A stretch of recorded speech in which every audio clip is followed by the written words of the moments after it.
बिस्मिल्लाहिर्रहमानिर्रहीम। बेटा, last class में हम लोग एसेट्स और लायबिलिटीज को डिस्कस करके अब हम कहाँ आ रहे हैं जनाब? अब हम आ रहे हैं इक्विटी की तरफ।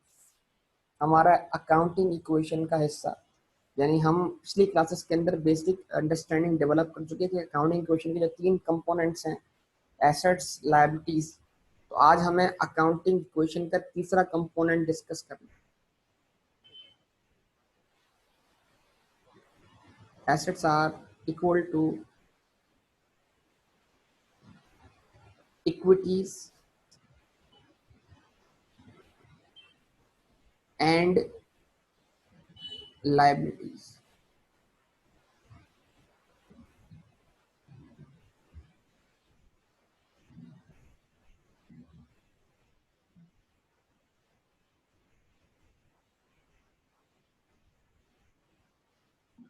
ठीक है, assets are equal to equities plus liabilities.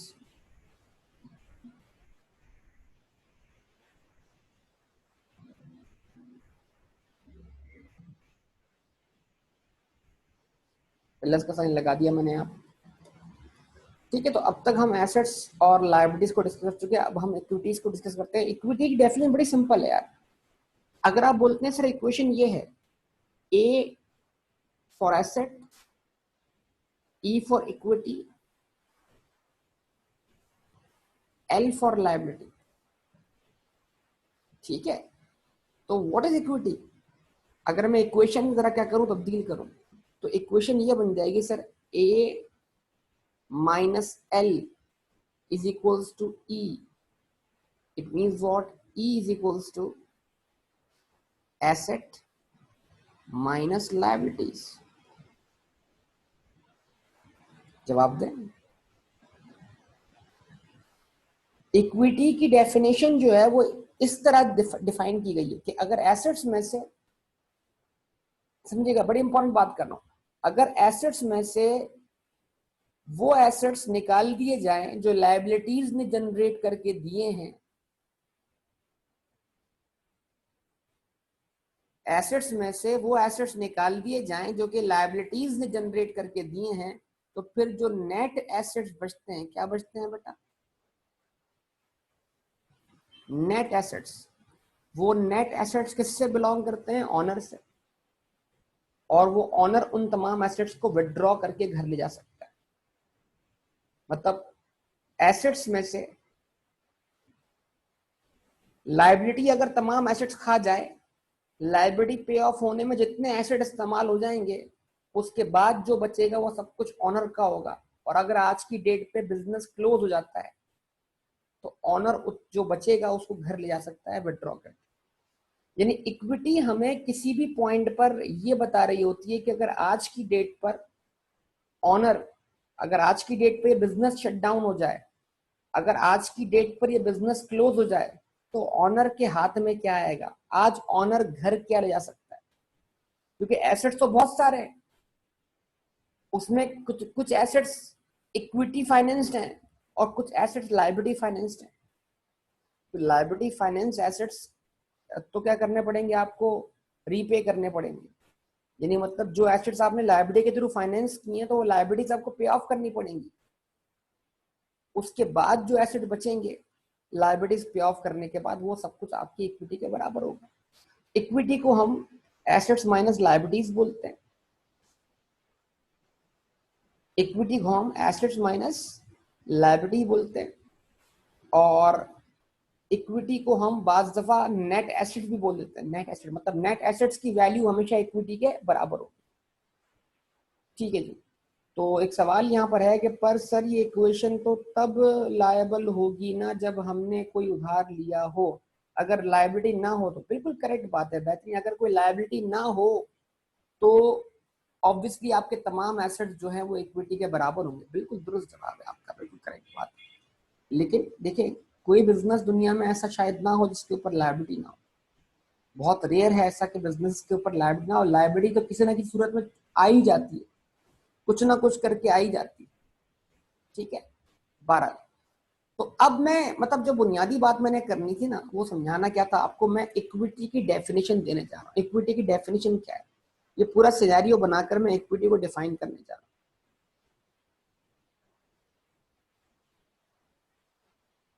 Equity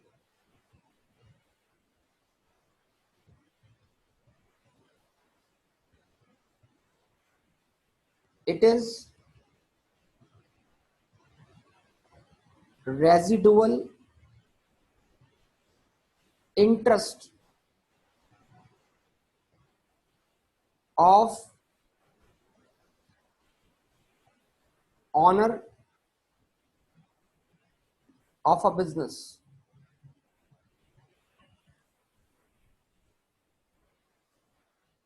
after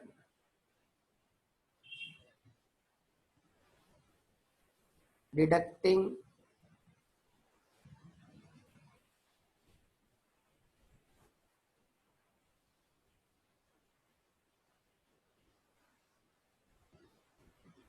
liabilities from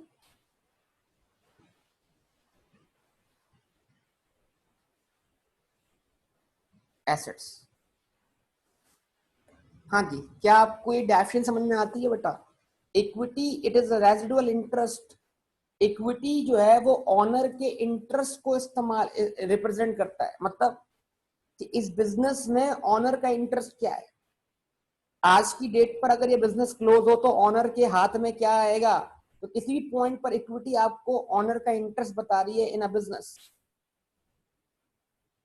और ये इंटरेस्ट कैसे वर्कआउट होगा कि कितने एसेट्स ऑनर से बिलोंग करते हैं, कितने एसेट्स की फाइनेंसिंग जो है वो इक्विटी के थ्रू हुई है। ये कैसे मालूम होगा? ऑब्वियसली आपके पास जितने भी अवेलेबल एसेट्स हैं उनमें से आप लायबिलिटीज माइनस कर दें तो जो एसेट बचेंगे वो इक्विटी के बराबर होंगे और उतने एसेट्स की फाइनेंसिंग इक्विटी के थ्रू हुई होगी। और अगर आज की डेट पे बिजनेस क्लोज होता है तो ऑनर उतना ही अमाउंट घर पे वापस लेके जा सकता है। ठीक है, चाहिए मेरी बात आप लोगों को समझ में आती है या नहीं आती है बेटा?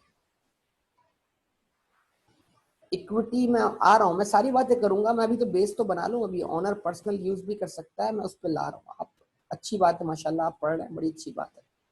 ठीक है जी, यहां तक जो मैं डिस्कस कर रहा हूँ वो क्लियर है कि नहीं है बताइए प्लीज। सब लोगों से पूछ रहा हूँ बेटा, सब लोगों से पूछ रहा हूँ। ओके, अब कुछ देखें, अब कुछ समझाने के लिए, कुछ एक दो पॉइंट समझाने के लिए मैं आपके सामने मिसालें रखता हूँ। अब मैं फिर से यहां पर आता हूं अकाउंटिंग इक्वेशन की तरफ। एसेट्स आर इक्वल टू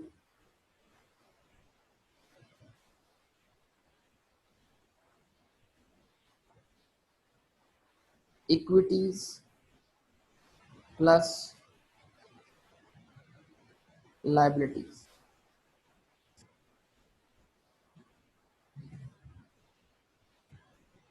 ठीक है,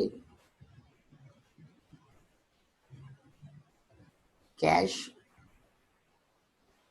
कैपिटल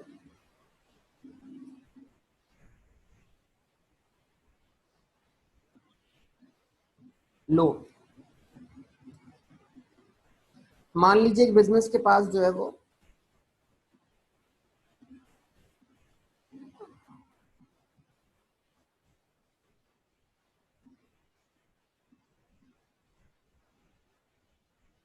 अच्छा यहां पर लिखते हैं रुपीज इन थाउजेंड।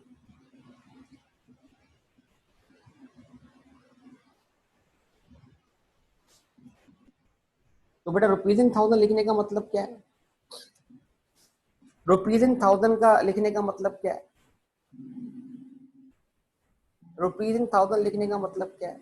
सबसे पूछ रहा हूँ जी, मैं रिपीट करता हूँ। रुपीज इन थाउजेंड लिखने का मतलब क्या है बताइए? जवाब नहीं मिल रहा आपकी तरफ से? हाँ, it is 5 million. It is 5 million. ये 5,000 नहीं है, 1,000 कॉमन लिया हुआ इसमें से। ओके गुड, जबरदस्त। मल्टीप्लाई बाय 1000 करना है। अच्छा जी, ओके नाउ तो अगर मैं कहता हूं कि भाई बिजनेस के पास 5 मिलियन का कैश मौजूद है, 5,000 कैश, तो वही बात मैंने लास्ट क्लास में भी की थी कि 3,000 मतलब इस 5,000 कहां से आया, इस बात का एक एविडेंस जो है वो क्या है, कैपिटल है, और दूसरा इसका एविडेंस जो है वो क्या है, लायबिलिटी। ठीक है जी। लेकिन अब जरूर देखें, बिजनेस तो आगे बढ़ेगा ना। इस बिजनेस ने इन्वेंट्री परचेज की होगी, ओरिजिनली जो पैसा आपके पास आया होगा वो अपनी शक्ल चेंज कर लेगा। इस बिजनेस ने व्हीकल परचेज किया होगा अपने यूज के लिए। अभी ज्यादा आइटम नहीं लाता मैं, लेकिन समझाने के लिए बात कर रहा हूं मैं इस तरीके से। फर्ज करें बेटा, आपने इसमें से 500 यानी 5 लाख की इन्वेंट्री परचेज कर दी, तो 500 से कैश आपके पास कम हो गया, लेकिन वो 500 रिप्लेस हो गए इन्वेंट्री की शक्ल में। ये बात समझ में आती है आप लोगों को? यानी अगर अब सिंपल सी बात है ना, 5 कैश में कमी है कितने से, 500 से। तो सवाल क्या होगा, सर 500 कहाँ गए, 500 कहाँ खर्च हुआ, कैश कम किया 500 से, 5,000 में से 500 कम किए, तो 500 कम करने का मतलब क्या है सर, 500 से कैश खर्च हो गया। जवाब दें सब लोग बेटा प्लीज। तो सवाल होगा ना सर, इस 500 को जो मैंने खर्च किया, ये जो मेरे जेब से कैश चला गया, कहाँ गया, तो सर मैंने इससे इन्वेंट्री परचेज की। ठीक है जी, इससे मैंने इन्वेंट्री परचेज। ठीक है, टाइम वाली बात अभी ना करें, मैं सारी बातें कर लूंगा। ठीक है जी, अभी आप बेसिक सीख रहे हैं, अगर आप इसमें इतने क्या करेंगे। हाँ भाई, किसी ने हैंड रेस किया, कोई क्वेश्चन है तो बताइए बेटा। ठीक है, मैंने क्या बोला, 500 रुपए से बिजनेस ने कैश खर्च किया, खर्च कर दिया बेटा, और उस 500 को किसने रिप्लेस कर दिया। अब इसको एक और तरीके सुनिएगा, मैं भी इस तरफ जाना नहीं चाह रहा था प्रैक्टिकल साइड पर, लेकिन मैं सारी प्रैक्टिकल साइड दोबारा रिवाइज अब करूंगा, रिपीट तो हम सीखते रहेंगे बहुत बार, लेकिन फिर भी एक बात समझिएगा। मैंने क्या बोला, अकाउंटिंग जो है वो सवाल और जवाब का नाम। अकाउंटिंग जो है वो क्या है, सवाल और जवाब का नाम है। बिजनेस में 5,000 कैश आया, सवाल कहां से आया, जवाब सर 3,000 ऑनर लाया, 2,000 लोन लोन जनरेट की। यानी ये 5,000 कैश आने की सोर्स ये और ये थी। ठीक है, अकाउंटिंग। अगला सवाल, 500 से कैश खर्च हुआ, 500 से कैश खर्च हुआ, सवाल कहां खर्च हुआ, जवाब इन्वेंट्री खरीदने के लिए। यानी 500 से कैश खर्च हो गया, तो जवाब देना पड़ेगा ना। घर वालों ने आपको पैसे दिए, तो पूछा भाई पैसे जो दिए थे कहाँ गए, तो आपने बोला खर्च हो गए। तो अगला बंदा सवाल करेगा ना, कहाँ खर्च हुए, किस चीज में खर्च हुए, हिसाब किताब तो देना पड़ेगा ना। अकाउंटिंग तो हिसाब किताब का नाम है। तो अगर आप बोलते हो 500 रुपए खर्च किए, तो आपको ये बताना पड़ेगा कि उस 500 रुपए का इस्तेमाल क्या था। तो मैं बार बार बोलता हुआ आ रहा हूँ, जिस सेंस में हम अकाउंटिंग पढ़ रहे हैं बेटा बेटा बेटा, वो सेंस क्या है, one is transaction, the other one is evidence of transaction.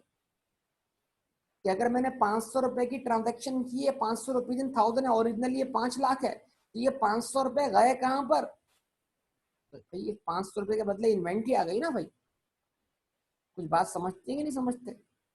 It means देखें, अब भी बिजनेस की पोजीशन क्या है, बिजनेस के पास 500 की इन्वेंट्री है, बिजनेस के पास 4,500 का कैश मौजूद है। अभी बिजनेस के पास दो एसेट्स मौजूद हैं, और ये दोनों एसेट्स का सम 5,000 है, और ये 500 की इन्वेंट्री और 4,500 का कैश, ये दोनों एसेट्स हैं। और इनको लाने के लिए जो ओरिजिनल फाइनेंसिंग हुई थी, वो कहां से हुई थी, वो कैपिटल से हुई थी और लोन से हुई थी। तो assets are equal to equities plus liabilities. जवाब दें बेटा। उसके बाद सर 15 लाख रुपए यानी 1,500 रुपए खर्च कर दिए, रुपीज इन 1000, तो 15 मतलब 1,500, वैसे ओरिजिनली 15 लाख है। बोलिए, तो अगर 1,500 रुपए खर्च कर दिए, तो 4,500 में फिर 1,500 से कमी आ गई। आवाज नहीं आ रही बेटा, जवाब नहीं मिल रहा आपकी तरफ से। तो सवाल होगा ना ये 1500 कहाँ खर्च हुआ है, सवाल होगा ना 1500 रुपए कहाँ खर्च हुआ है। हाँ बेहतरीन बेहतरीन बात। तो सर व्हीकल परचेज कर लिया सर, इस 1500 को रिप्लेस कर दिया किसने, व्हीकल। अब एक काम करें, अब भी आज की डेट पे आप इसको निकाल लें, आपके पास 5000 के ही एसेट्स हैं। आज की डेट पे अब हमारे पास क्या है, 1500 का, 1500 का क्या है, व्हीकल मौजूद है, 500 की इन्वेंट्री मौजूद है, बोलिए 3000 हमारे पास क्या मौजूद है, कैश मौजूद है, 3000 हमारे पास कैपिटल मौजूद है, और 2000 हमारे पास लायबिलिटी मौजूद है। तो आज की डेट पर हमारी इक्वेशन क्या है, आज की डेट पर हमारी इक्वेशन ये है कि vehicle plus inventory plus cash, इन तीनों एसेट्स का सम 5000 है, यस और नो। इन तीनों का सम 5000 है, और ये 5000 के एसेट्स फाइनेंस कहां से हुए हैं बताइए, दो जगहों से फाइनेंस हुए हैं। इनको इनको जनरेट करने के लिए हमारे पास जो पैसा आया, मतलब जो सोर्सेस थी, वो सोर्सेस इक्विटी या लायबिलिटी थी। तो 5000 बराबर है 5000 के। अब दोबारा रिपीट कर रहा हूं, जो बाद में स्टूडेंट्स आए, देखिए अब सवाल ये कि आज की डेट पर बिजनेस के पास 5000 के एसेट्स मौजूद हैं। अगर आज की डेट पे ये बिजनेस खत्म हो जाए, या ऑनर देखना चाहता है कि जनाब आज की डेट पे अगर ये बिजनेस एंड हो जाए तो मैं आज किस पोजीशन में हूं, मेरी जेब में क्या आएगा, तो उसूली तौर पे क्या होगा, सबसे पहले बिजनेस को, अगर आज की डेट पे बिजनेस बंद होता है तो बिजनेस को सबसे पहले अपनी लायबिलिटीज पे ऑफ करनी पड़ेगी। यानी 5000 के रिसोर्सेज में से उतने रिसोर्सेज खर्च करने पड़ेंगे जितनी लायबिलिटीज बिजनेस के ऊपर क्या है, ड्यू है। ठीक है, अभी प्रॉफिट की बात नहीं कर रहा मैं, अब बिल्कुल बेसिक में डेफिनेशन समझा रहा हूं कि अगर मुझे ये मालूम करना है कि कितने एसेट्स ऑनर से बिलोंग करते हैं, तो करना क्या है, मुझे इन 5000 में से लायबिलिटीज को पे होता हुआ दिखाना है। ये सोचना है कि अगर मैं आज की डेट पे लायबिलिटीज पे कर दूं तो मेरे बिजनेस की क्या पोजीशन होगी। तो अगर आप 5000 में से 2000 क्या कर दें, माइनस कर दें, जरा बताइए, पिछले पेज पे जाते, यहां लिखता हूं 5000 बिजनेस के एसेट्स थे, 3000 बिजनेस की इक्विटी थी, और 2000 बिजनेस की लायबिलिटीज थी। जवाब दे। तो अब अगर इक्विटी मालूम करनी है तो 5000 के एसेट्स में से 2000 की लायबिलिटीज क्या कर दें, माइनस कर दें, तो आपको इक्विटी का आंसर मिल जाएगा। इक्विटी कितनी आ जाएगी आपके पास सर, 3000। तो इक्विटी को डिफाइन ही ऐसे किया गया है, it is residual interest of owner of a business after deducting all liabilities from all assets। Business के जितने भी एसेट्स हैं, अगर उनमें से तमाम लायबिलिटीज माइनस कर दी जाएं, तो फिर जो बचेगा वो उन एसेट्स को रिप्रेजेंट करेगा जो किससे बिलोंग करते हैं, ऑनर से, और वो उसकी इक्विटी फाइनेंसिंग को रिप्रेजेंट कर रहा हो। तो क्या इक्विटी खुद एसेट है? नहीं, इक्विटी खुद एसेट नहीं है। इक्विटी इस बात का एविडेंस है कि कितने एसेट्स ऑनर से बिलोंग करते हैं। आज की डेट पर ऑनर टोटल एसेट्स में से कितने एसेट्स घर वापस लेके जा सकता है, ये इक्विटी की अहमियत है। अगर हम इक्विटी रिकॉर्ड ना करें तो हम ये मालूम ही नहीं कर पाएंगे जनाब कि कितने एसेट्स जो हैं वो ऑनर से बिलोंग करते हैं और कितने एसेट्स जो हैं वो लायबिलिटी के थ्रू जनरेट हुए। Equity is the residual interest, equity is the residual interest of owner of a business after deducting all liabilities from asset। यहाँ इंटरेस्ट से मुराद वो सूद नहीं है बेटा, यहाँ इंटरेस्ट से मुराद इन्वेस्टमेंट है। मेरा इन्वेस्टमेंट मेरी इंटरेस्ट, मतलब मेरा इंटरेस्ट है। इंटरेस्ट का मतलब क्या है, मैं इस बिजनेस की पोजीशन में क्यों इन्वॉल्व हूं, मैं क्यों जानना चाहता हूं कि मेरी बिजनेस की क्या पोजीशन है। ठीक है, क्योंकि मैं इस बिजनेस का स्टेक होल्डर, मेरा पैसा लगा हुआ है यहाँ, ठीक है। इंटरेस्ट से मुराद जो है यहाँ पे लगाया हुआ आपका सरमाया है। अगर आप कहीं पे पैसा लगा देंगे ना तो ऑटोमेटिकली आपका इंटरेस्ट डेवलप हो जाएगा वहां पर। तो यहाँ इंटरेस्ट से मुराद जो है वो सूद नहीं है, यहाँ इंटरेस्ट से मुराद आपका स्टेक है। इसकी मिसाल देता हूँ तुम्हें। एक बंदा है जो, एक समझेगा, इंटरेस्ट समझाता हूँ, इंटरेस्ट लफ्ज समझा रहा हूँ, इंटरेस्ट से मुराद सूद वाला इंटरेस्ट नहीं। अच्छा समझा देता हूँ इस बात को। एक बंदा जो है वो सट्टा खेलता, सट्टा क्रिकेट में। जवाब दो।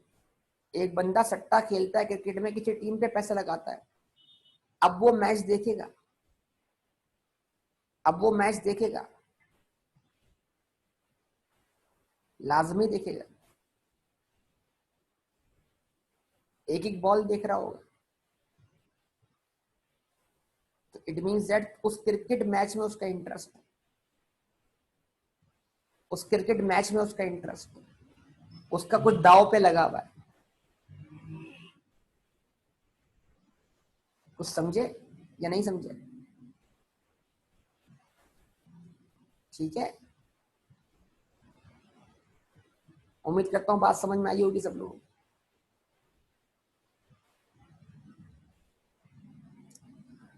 ओके जी, अब यहां पर कुछ आपसे फर्दर बात करनी है इस चीज पे।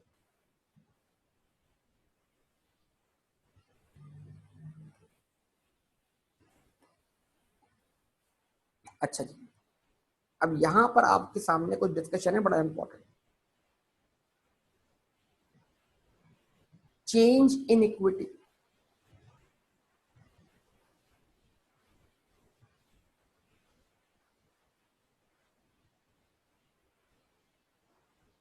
ठीक है जी,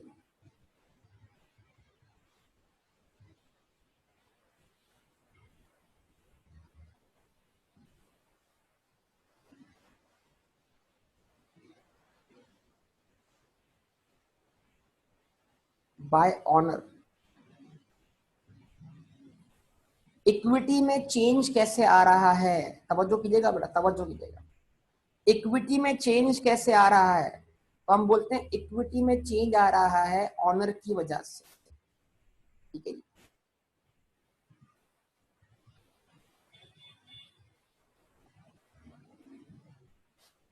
increase by investing cash, increase by investing cash और एसेट्स इन बिजनेस। जवाब दे बेटा प्लीज। इक्विटी इंक्रीज होती है, इक्विटी में इजाफा होता है, कैसे होता है? ऑनर की तरफ से होता है, बाय ऑनर। जो इक्विटी में इजाफा होता है बाय ऑनर, तो इंक्रीज बाय इन्वेस्टिंग कैश और एसेट्स इन बिजनेस। ठीक है जी, इज कॉल्ड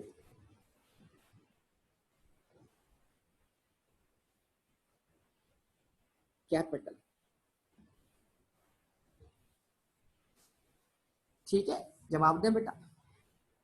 आवाज नहीं आ रही आप लोगों की बेटा? आवाज से मुराद देने के आपकी चैट बताती है जनाब कि आप कितना जाग रहे हैं।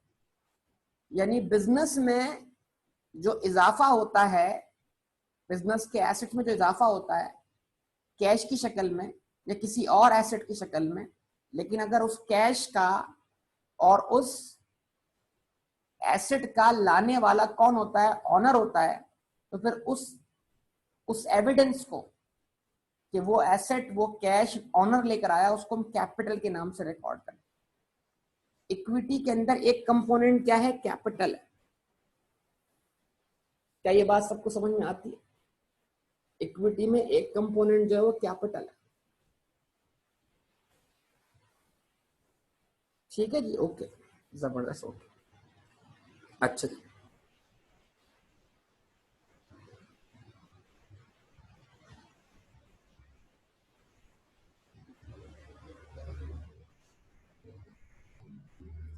Decrease by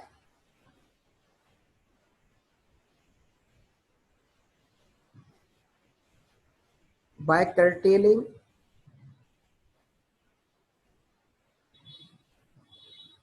cash or assets.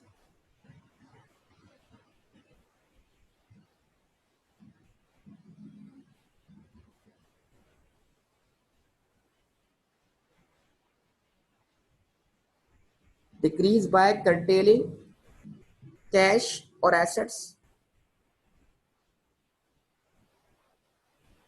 from business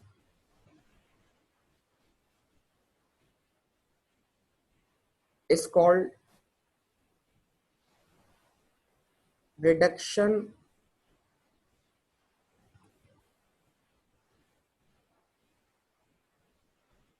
in capital. हाँ भाई, अगली लाइन तवज्जो चाहिए होगी आप सबकी। यानी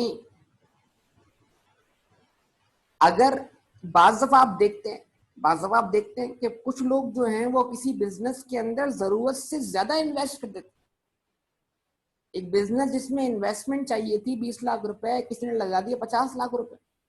जरूरत से ज्यादा इन्वेस्ट करना भी नुकसानदेह होता है बात दफा। अगर आप शुरू में असेसमेंट सही से ना करें, ऑनर का बहुत ज्यादा पैसा लगा देना भी फायदेमंद नहीं होता। तो ये बात आपको समझ में आती है बेटा? सबसे बात कर रहा हूं। एक बंदे ने एक बिजनेस में 50 लाख इन्वेस्ट कर दिए, लेकिन जो रिक्वायर्ड इन्वेस्टमेंट थी वो 20 लाख थी। कुछ अरसे बाद उसको एहसास हो गया कि यार ये तो जरूरत से ज्यादा इन्वेस्टमेंट थी, मैंने ज्यादा पैसा लगा दिया है। तो जो एक्स्ट्रा पैसा उसने लगाया था वो कर्टेल कर दिया उसने, वो उसने बिजनेस से निकाल दिया। जब उसने बिजनेस से निकाल दिया तो बिजनेस के रिसोर्सेज में कमी आ गई, और जिस सोर्स से वो रिसोर्सेज जनरेट होते उसमें भी कमी आ गई। कुछ समझे बात या नहीं? एग्जाम्पल आपके सामने दोबारा देता हूं। यहां पर assets are equal to equity plus liability. मान लीजिए कि इन्वेस्टमेंट की है 1 मिलियन से, बिजनेस में एसेट जनरेट हुए हैं 1 मिलियन से, और वो 1 मिलियन लाने वाला कौन है? ऑनर है। तो इक्विटी साइड पर कैपिटल में क्या होगा? इजाफा होगा। लेकिन 1 मिलियन जो था वो जरूरत से ज्यादा अमाउंट था, 10 लाख रुपए ज्यादा अमाउंट था। इस बिजनेस को इन्वेस्टमेंट चाहिए थी सिर्फ 6 लाख रुपए। तो ये बाद में रियलाइज हुआ कि भाई ये तो जरूरत से ज्यादा इन्वेस्टमेंट कर दी। तो अब जब इजाफी पैसा बिजनेस में रखा हुआ है तो एक काम करो ना, क्या करो, जो जरूरत से ज्यादा पैसा है बिजनेस से निकाल दो, कहीं और लगा दो।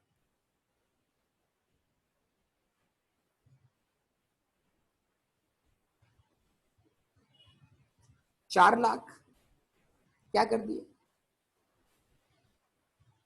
कम कर दिए। और 4 लाख से आपका इक्विटी भी क्या हो गया? कम हो गया।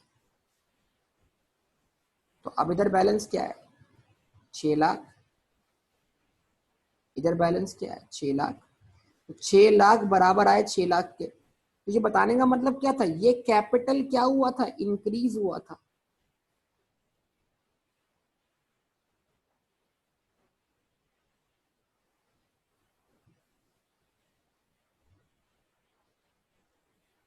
और ये कैपिटल क्या हो गया? डिक्रीज हो गया। ठीक है, जवाब दें। तो अगर ऑनर इन्वेस्टमेंट लाता है बिजनेस के अंदर, तो जो इन्वेस्टमेंट लाएगा वो जिस शक्ल में आएगी उस शक्ल को तो हम एसेट बोलेंगे। कैश लाया, व्हीकल लाया, फर्नीचर लाया, बिल्डिंग इन्वेस्ट कर दे, लेकिन उसका एविडेंस कैपिटल कहलाएगा। और जब उसी इन्वेस्टमेंट को वो घर वापस लेके जाएगा तो हम बोलेंगे कैपिटल कर्टेल हो गया, कैपिटल में क्या आ गई? कमी आ गई। तो कैपिटल इंक्रीज भी होता है और कैपिटल डिक्रीज भी होता है। चाहिए गुफ्तगू यहां तक आपको समझ में आती है? मैं सबसे बात कर रहा हूं बेटा, हर बंदा रिस्पॉन्स करेगा तो बात बनेगी।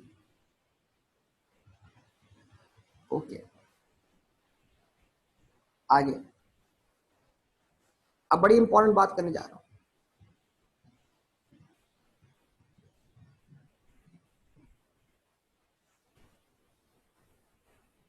नंबर 2,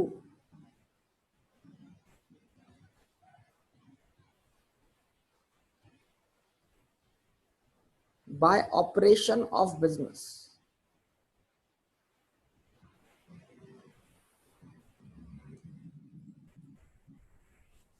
सेकंड पॉइंट्स नहीं है, बाय ऑपरेशन ऑफ बिजनेस क्या मतलब? इक्विटी तब्दील होती है बिजनेस के ऑपरेट करने से। कुछ समझे बात या नहीं? एक तो यार ऑनर क्या बिजनेस, क्या बिजनेस ग्रो नहीं करता? क्या जो पौधा आपने लगाया था वो बड़ा नहीं होगा? क्या वो दरख्त नहीं बनेगा? क्या वो फल नहीं देगा? It means that it means that it means that कि बिजनेस जो है, बिजनेस में जो पैसा हम लगा रहे हैं उसको ग्रो होना है, पैसे के जरिए और पैसा बनना है, जो ग्रोथ आएगी।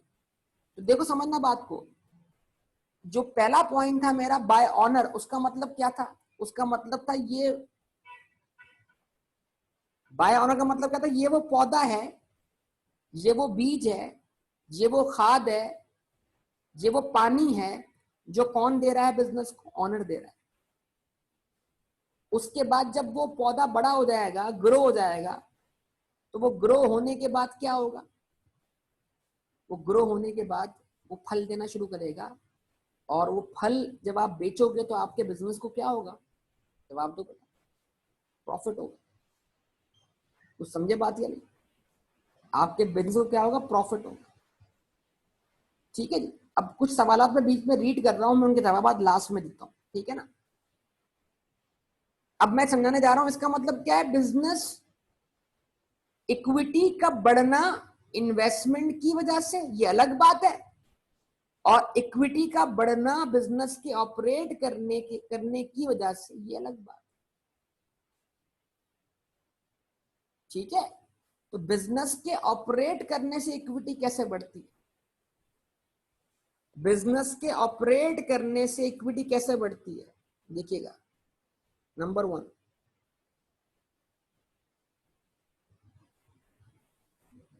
रेवेन्यूज। क्या बेटा? हाँ, प्रॉफिट तो बाद में निकलेगा, नेट इफेक्ट प्रॉफिट ही होगा या लॉस ही होगा। मैं प्रॉफिट लॉस की तरफ आ रहा हूँ ऐसा ऐसा, मैं प्रॉफिट या लॉस की तरफ आ रहा हूं, अभी आपको समझा रहा हूं, इंशाल्लाह प्रॉफिट या लॉस भी समझा दूंगा। लेकिन तवज्जो से सुनना जरा मेरी बात को। आप लोग अगर मेरी बात सुन के डाइवर्ट हो जाते हैं, ख्यालों में कहीं और क्वेश्चन लाते हैं, दूर दूर के क्वेश्चन लाते हैं, उसको अभी इंपॉर्टेंट है सुनना। आप सुने टॉपिक को। रेवेन्यू, तो रेवेन्यू क्या है? रेवेन्यू इक्विटी का वो इजाफा है जो बिजनेस के ऑपरेट होने से जनरेट हो रहा है, बिजनेस के चलने से जो ग्रोथ आ रही है इक्विटी के अंदर, उसको मैं रेवेन्यू बोल रहा हूं। तो बाय द वे रेवेन्यू है क्या? बाय द वे रेवेन्यू है क्या? एग्जाम्पल है सेल्स। मसला है कि जिस पैराए में मैं आपको लेके चलना चाह रहा हूं, किताबें उस पैराए में चलती नहीं है। अगर आप इस तरह चल पड़े, यकीन करें बहुत फायदा हो जाएगा आपको। नाउ रेवेन्यू, अब मैं लिख रहा हूं उसकी definition. Gross inflows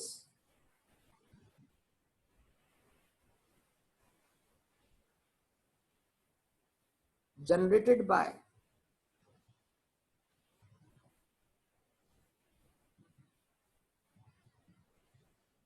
economic resources in the ordinary course of business.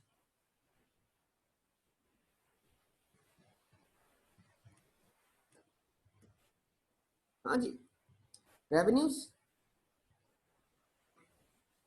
Revenues gross inflows. ये जो मशीन परचेज कर ली, ये जो व्हीकल परचेज कर लिया, अगर व्हीकल रेंट कार के लिए परचेज किया, तो व्हीकल जो है रेंट कमा के देगा कि नहीं कमा के देगा? जब गाड़ी रेंट पे जाएगी तो रेंट कमा के दिया गाड़ी ने, नहीं कमा के दिया? जवाब दे। भाई हम अपनी क्या कहते हैं एग्जाम्पल कवर कर रहे हैं, कौन सी वाली, रेंट ए कार बिजनेस वाली, जो शुरू से चलती भी आ रही है। मैंने बिजनेस शुरू किया रेंट ए कार का, 4-5 गाड़ियां खरीद ली या लीज पे ले ली, वो 4-5 गाड़ियां हमारा एसेट थी। अब वो एसेट हमें कमा कर देंगे या नहीं देंगे? तो जब वो व्हीकल इस्तेमाल हो रहा है तो व्हीकल वो रेंट जनरेट करके दे रहा है, वो ग्रॉस इनफ्लो है। Gross inflows generated by economic resources in the ordinary course of business. Ordinary course of business का मतलब क्या है? बिजनेस की प्राइमरी एक्टिविटी, प्राइमरी। तो जवाब दीजिएगा बेटा, प्राइमरी एक्टिविटी का मतलब क्या होता है?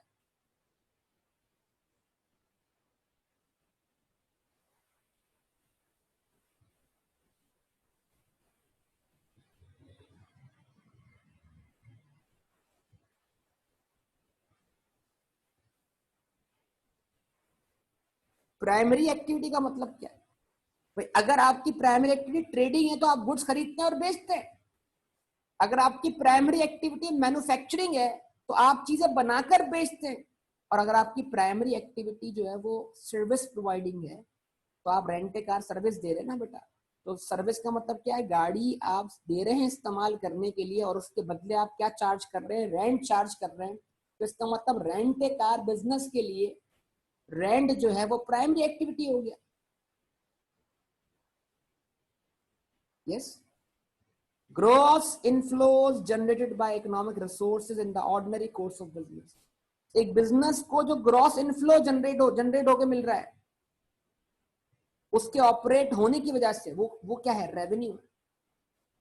अब ये बताइए कि ये रेवेन्यू ही प्रॉफिट है, ये रेवेन्यू प्रॉफिट है, या इस रेवेन्यू को हासिल करने के लिए जेब से कुछ लगाना भी पड़ रहा है, बिजनेस को कुछ और खर्च करना पड़ रहा है इस रेवेन्यू को? देखो, क्या व्हीकल लेने से रेवेन्यू जनरेट हो जाएगा या व्हीकल को चलाना भी पड़ेगा? व्हीकल की ऑपरेटिंग कॉस्ट भी होगी, उसमें फ्यूल भी, उसमें हाँ खर्चा करना पड़ेगा, उसमें फ्यूल चाहिए, उसका रिपेयर एंड मेंटेनेंस चाहिए, उसको चलाने के लिए ड्राइवर चाहिए। ये सारे खर्चे करने पड़ेंगे नहीं करने पड़ेंगे?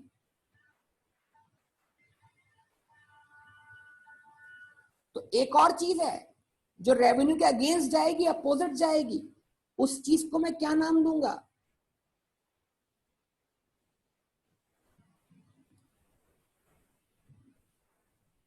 उस चीज को मैं नाम दूंगा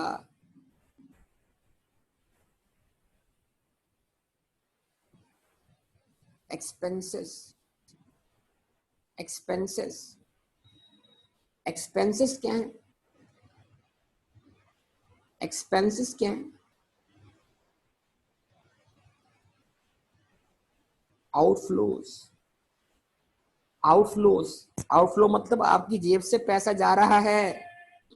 आउटफ्लो, इनफ्लो वो जो रेंट का इनफ्लो था, उस रेंट के इनफ्लो को हासिल करने के लिए मेरी जेब से क्या जा रहा है? आउटफ्लो जा रहा है। Outflows to obtain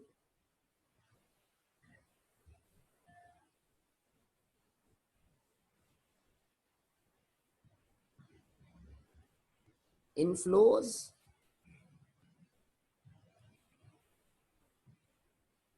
from economic resources। जवाब दे, जवाब दे। बड़ी कीमती बात हो रही है, यकीन करें। अगर आप ये दिमाग में बैठ गई बात, यकीन करें तो कॉन्सेप्ट सारे क्लियर हो जाएंगे। एक्सपेंसेस क्या है? Expenses outflow. आउटफ्लो मतलब सर पैसा खर्च हो रहा है।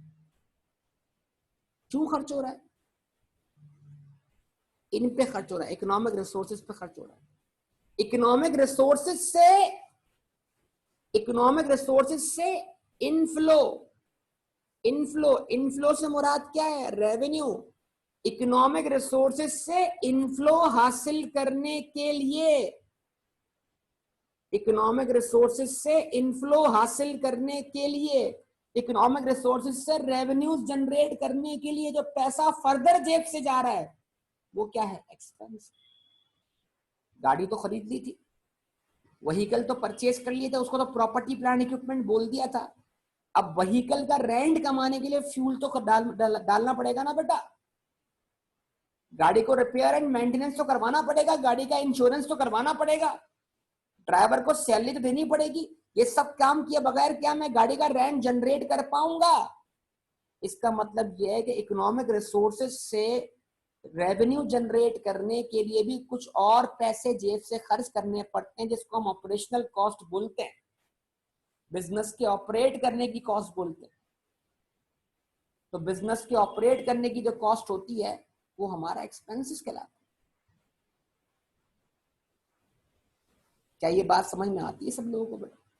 तो एक्सपेंसेस क्या है? Outflows to obtain inflows from economic resources. Examples में लिखने जा रहा हूं थोड़ी देर के अंदर, अब ये डेफिनेशन आप पक्की कर ले दिमाग में। अच्छा जी, आगे और मजीद बातें करते हैं इसके ऊपर। कितने पॉइंट हो गए बेटा?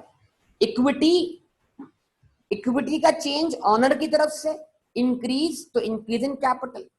इक्विटी का चेंज ऑनर की तरफ से पैसा इजाफी लगा दिया था, घर ले गया, तो क्या बोलूंगा उसको? Curtailment of capital, decreasing capital.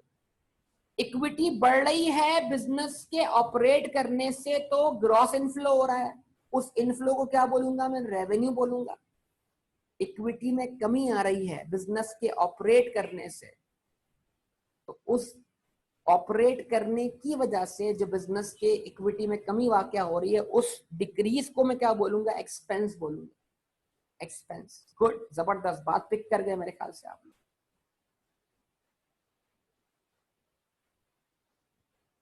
पैसा लगाने के बाद दोबारा निकाला तो डिक्रीज। हाँ, डिक्रीज का मतलब क्या? इक्विटी। देखिए, इंक्रीज और डिक्रीज का मतलब चेंज है। तो अब वो चेंज मैं समझाने जा रहा हूं आपको यार कि चेंज की नौयत क्या है। चेंज बिजनेस के ऑपरेट करने की वजह से, या चेंज ऑनर की वजह से? ऑनर पैसा लाता है, बिजनेस का कैपिटल बढ़ जाता है। ऑनर पैसा ले जाता है, बिजनेस का कैपिटल कम हो जाता है। लेकिन अगर एक बिजनेस ऑपरेट करते हुए, बिजनेस को ऑपरेट करने की वजह से इक्विटी में चेंज आ रहा है, तो बिजनेस के जो ऑपरेशंस हैं वो क्या है? रेवेन्यू और एक्सपेंसेस। तो बिजनेस में अगर इनफ्लोज हो रहे हैं, तो वो इनफ्लोज जो है इक्विटी के इंक्रीज को रिप्रेजेंट करते हैं। वो इनफ्लोज जो है वो इक्विटी के, जो इनफ्लोज जो है वो इक्विटी के इंक्रीज को रिप्रेजेंट करते हैं। लेकिन उस इंक्रीज को हम कैपिटल नहीं बोलेंगे, उस इंक्रीज को हम नाम देंगे किस चीज का बेटा? रेवेन्यू का। रेवेन्यू का। और उस रेवेन्यू को हासिल करने के लिए हमारी जेब से जो फर्दर खर्चा हो रहा है, उसको हम क्या नाम देंगे? एक्सपेंसेस। तो इक्विटी का चेंज दो किस्म का बता दिया अब तक मैंने आपको, बाय ऑनर और बाय ऑपरेशन ऑफ बिजनेस। ये क्लियरिटी आना बड़ी जरूरी है, वरना आमतौर पर बच्चे जो हैं वो बड़े चीजें मिक्स कर देते हैं। तो वैसे रेवेन्यू और एक्सपेंस हमारे लिए चौथा और पांचवा हेड ऑफ इनकम है, सॉरी हेड ऑफ क्या कहते हैं, अकाउंट है। रेवेन्यू और एक्सपेंस हमारे लिए चौथा और पांचवा हेड ऑफ अकाउंट है। लेकिन असल हेड ऑफ अकाउंट तीन है, और रेवेन्यू और एक्सपेंस जो है वो इक्विटी में ही मौजूद है। उनके इफेक्ट्स अल्टीमेटली जाएंगे किस पर? इक्विटी पर। ये भी बातें कबल वक्त है, और ये प्रैक्टिकल परफॉर्म करके आइडिया होगा। ठीक है जी, इनकी एग्जांपल दिखवा रहा हूं, लेकिन एक आखिरी बात कर लो। अच्छा जी, आखिरी बात क्या है बेटा? ये बताइए, तवज्जो से सुनिएगा, बताइएगा। बिजनेस क्यों कर रहे हैं? बिजनेस क्यों कर रहे हैं?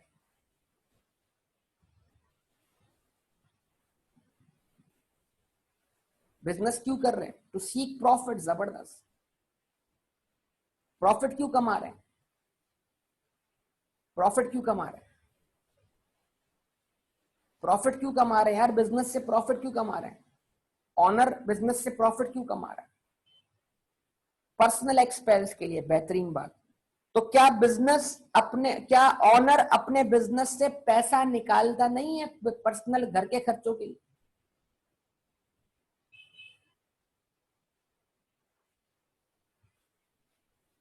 ठीक है जी, बच्चे ने कॉल कर दी अब्बू को, पापा रात को पिज्जा लेकर आइएगा, है बेटा? तो पापा अब जो है वो पिज्जा लेकर कहां से आएंगे बेटा? बिजनेस में से पैसे निकालेंगे ना पापा बेटा। बिजनेस में जो कमाया उसी में तो घर के खर्चे निकालेंगे ना बेटा।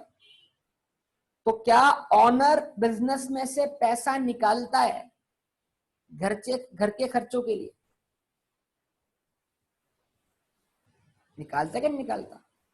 हाँ, तो इस चीज को हम क्या बोलेंगे, इसको हम थर्ड पॉइंट दे रहे हैं। थर्ड पॉइंट क्या है? ये भी इक्विटी का चेंज है, ये भी इक्विटी का चेंज है। हाँ बिल्कुल सही, वो तो प्रॉफिट में से निकालता है, वो तो समझा रहा हूँ बासित बेटा, यही तो समझा रहा हूँ। बिजनेस में से पैसा निकालना दो तरीकों से है, या तो कैपिटल कर्टेल करने के लिए, या बिजनेस में से पैसा निकालना ऐसे है जैसे आप अपने बिजनेस में से पैसा निकाल रहे हो अपनी जरूरत के लिए, वो जो है वो प्रॉफिट में से निकाला जाता है, वही समझा जा रहा हूँ। लेकिन अभी प्रॉफिट हमारे सामने आया नहीं, अभी प्रॉफिट हमारे सामने आएगा, ये सारी बातें आपके सामने कर रहा हूँ, ठीक है जी।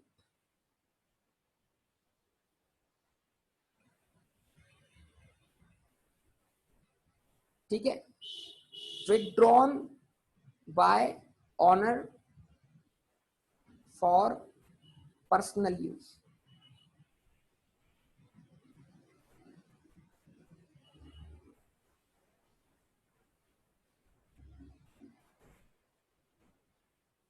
तो इसको हम अकाउंटिंग में नाम देते हैं किस चीज का? ड्रॉइंग्स का। Profits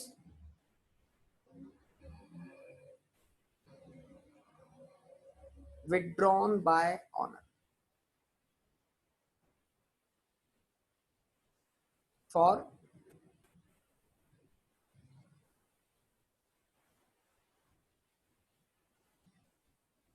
personal use. अब बिजनेस ने रेवेन्यू कमा लिया, बिजनेस ने एक्सपेंसेस कर लिए, रेवेन्यू और एक्सपेंसेस को अगर मैच कर दें आपस में तो बिजनेस प्रॉफिट में आ गया, बिजनेस के अंदर ग्रोथ आ गई। अब उस ग्रोथ में से, अब उस फल में से ऑनर अपना हिस्सा घर ले जाएगा। तो जब ऑनर अपना हिस्सा घर ले जाएगा तो फिर बिजनेस के रिसोर्सेज में कमी आएगी। लेकिन ये पैसा बिजनेस से जो निकाल रहा है ऑनर, ये अपने रोजमर्रा के खर्चों को पूरा करने के लिए निकाल रहा है। इसको अकाउंटिंग में नाम दिया गया है किस चीज का? ड्रॉइंग्स का।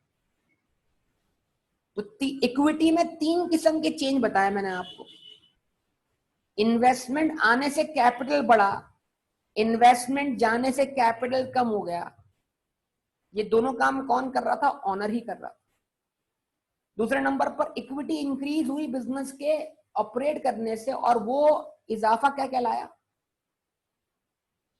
रेवेन्यू। उसके बाद बिजनेस की इक्विटी डिक्रीज हुई बिजनेस के ऑपरेट करने से, और वो डिक्रीज क्या कहलाया? एक्सपेंस।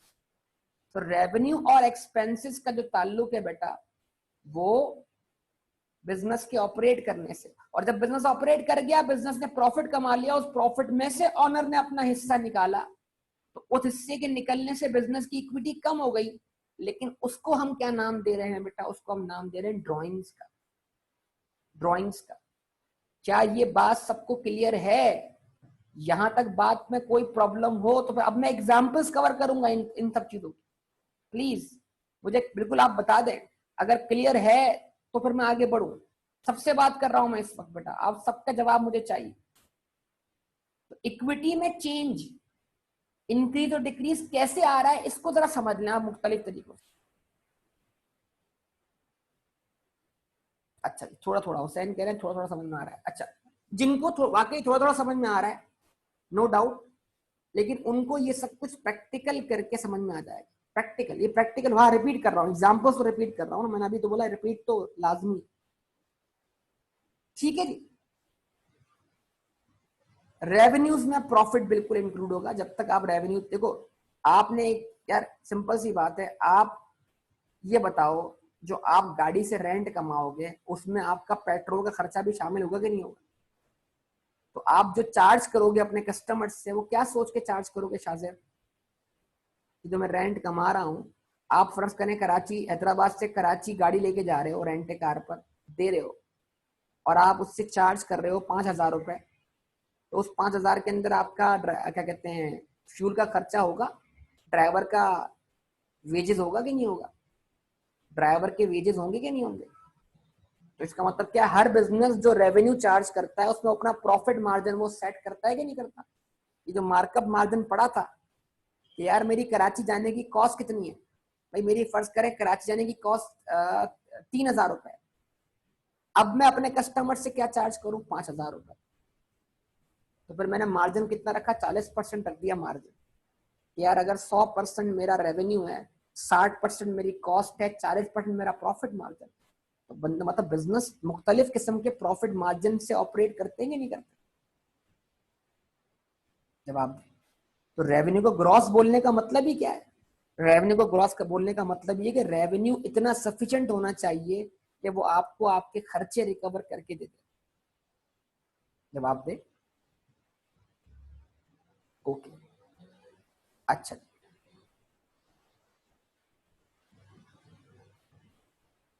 ठीक है, यहां तक बात समझ में आती है? अच्छा, अच्छा, अब एक और चीज है जो रेवेन्यू से बिलोंग करती है, वो अलग से लेकर आऊंगा। वो उस वक्त नहीं लिखी, लेकिन अब लिखूंगा। इनकम।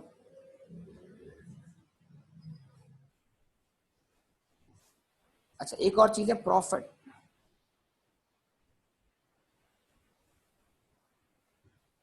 प्रॉफिट तो बेटा रेवेन्यूज माइनस एक्सपेंसेस के बराबर हो।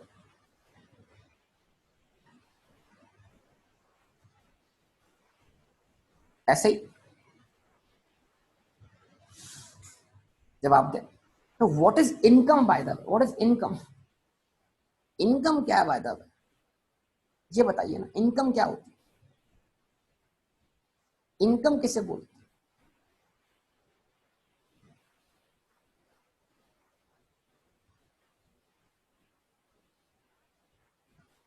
प्रॉफिट नीचे लिख तो दिया मैंने।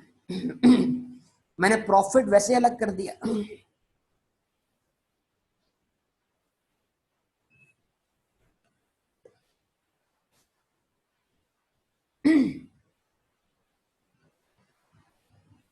मैंने प्रॉफिट वैसे अलग कर दिया।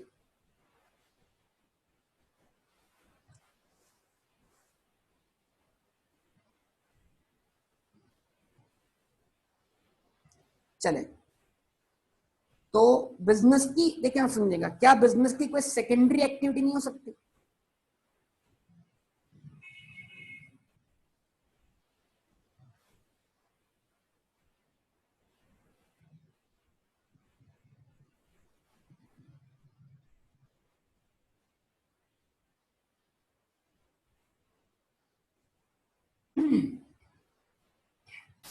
एक बिजनेस रेंट ए कार का है, तो रेंट ए कार के बिजनेस में जो गाड़ी रेंट पे जाएगी वो उसकी प्राइमरी एक्टिविटी। लेकिन एक बिजनेस जो है वो ट्रेडिंग बिजनेस है, ट्रेडिंग, इन्वेंट्री खरीदता और बेचता है। हाई टेन सुपरमार्केट आप में से कितने लोगों ने देखी थी? High ten supermarket Dawood mart से आगे।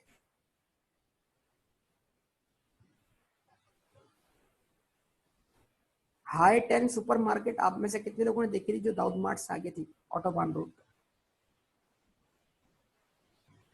देखी होगी मेजोरिटी लोगों ने आप में से।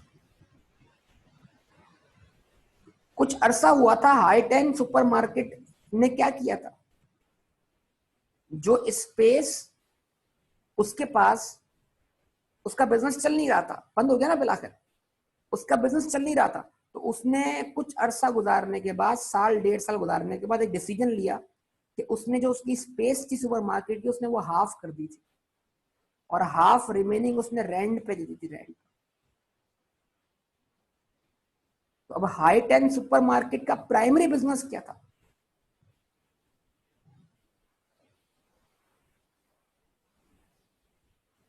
हाई टेन सुपरमार्केट का प्राइमरी बिजनेस, प्राइमरी एक्टिविटी क्या थी?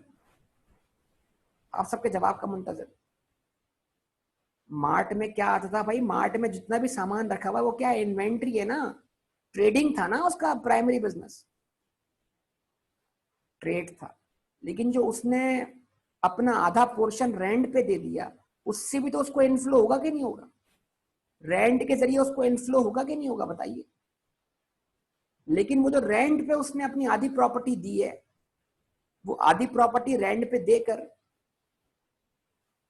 देकर जो उसको इनकम मिलेगी, अक्रूड इनकम नहीं, अक्रूड जब कहलाएंगे जब रिसीवेबल हो, जब आपका राइट टू रिसीव स्टेब्लिश हो चुका हो और आपको रिसीव ना हुआ हो। ठीक है जी। तो जो रेंट पर देकर उसको जो इनकम जनरेट, मतलब उसको जो इनफ्लो जनरेट होगा, वो उसकी प्राइमरी एक्टिविटी है, सेकेंडरी एक्टिविटी सेकेंड। तो अब उसको रेवेन्यू नहीं बोलेंगे, अब उसको रेवेन्यू नहीं बोलेंगे, क्या बोलेंगे उसको बेटा? इनकम बोलेंगे, income. Revenue is always from primary activity and income is always from secondary activity. Revenue भी इनफ्लो है, रेवेन्यू भी इनफ्लो है, इनकम भी इनफ्लो है। हाँ, रेवेन्यू भी इनफ्लो है, इनकम भी इनफ्लो है, लेकिन रेवेन्यू इनफ्लो है from primary activity, revenue inflow है फ्रॉम प्राइमरी एक्टिविटी, और इनकम इनफ्लो है from from what? Secondary activity. कुछ समझे बात या नहीं बेटा? जवाब दें। अब एग्जाम्पल्स कवर करते हैं, एग्जाम्पल्स। तवज्जो से सुनिएगा जरा दोबारा बात को।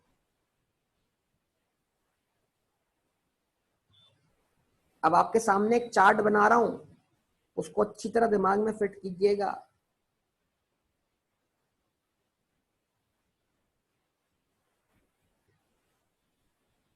इक्विटी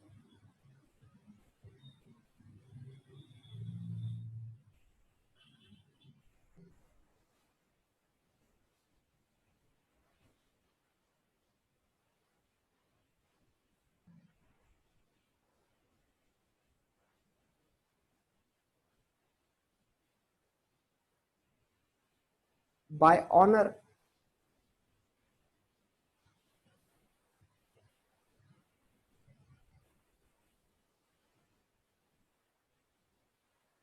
एग्जाम्पल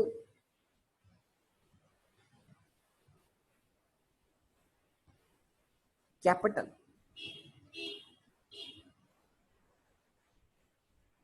मैं एग्जाम्पल्स अभी सारी कवर कर रहा हूं यहां पर। सेकेंडरी, बिल्कुल रेंट जो है वो सेकेंडरी इनकम है, प्राइमरी इनकम नहीं। इधर सुने सब लोग, इक्विटी सबसे पहले बाय ऑनर। इक्विटी जो बाय ऑनर, यानी ऑनर ने जनरेट की, बिजनेस में तो पैसा इन्वेस्ट किया, तो वो इन्वेस्टमेंट जिस शक्ल में ही, वो शक्ल एसेट है, लेकिन उस एसेट के आने का एविडेंस जो है वो ऑनर है। उस एविडेंस को हम क्या कहते हैं, अकाउंटिंग के अंदर किस नाम से रिकॉर्ड करते हैं? कैपिटल के नाम से।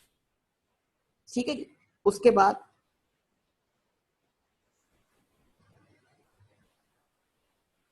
Bye operation.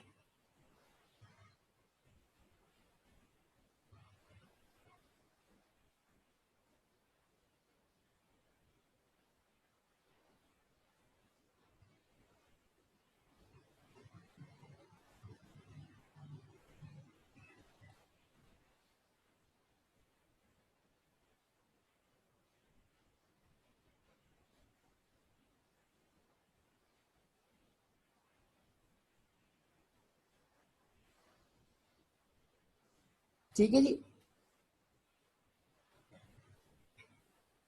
Bye operation, business के ऑपरेट करने से इक्विटी में क्या आएगा बेटा?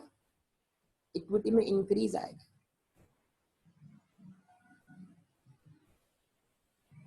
बिजनेस के ऑपरेट करने से इक्विटी में क्या आएगा बेटा? बिजनेस के ऑपरेट करने से इक्विटी में क्या आएगा? डिक्रीज आएगा। जो इंक्रीज आएगा, उस इंक्रीज को हमने नाम दिया किस चीज का?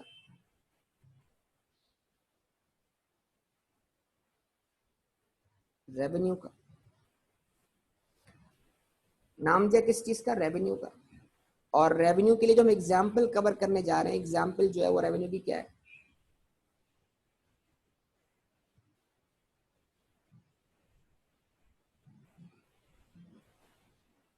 सेल्स।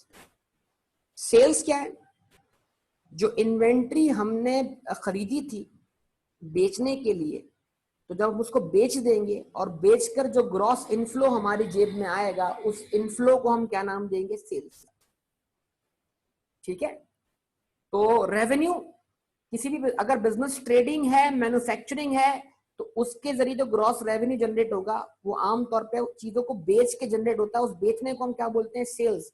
तो sales represents what, your revenues of business. आपके बिजनेस के रेवेन्यूज जनरेट कैसे होते हैं, चीजों को बेचकर जनरेट होते हैं। तो रेवेन्यू की एग्जांपल मैंने किस शक्ल में कवर की, सेल्स की शक्ल में कवर। जवाब दें बेटा, आप सबका जवाब चाहिए, ठीक है। और डिक्रीज कैसे आया,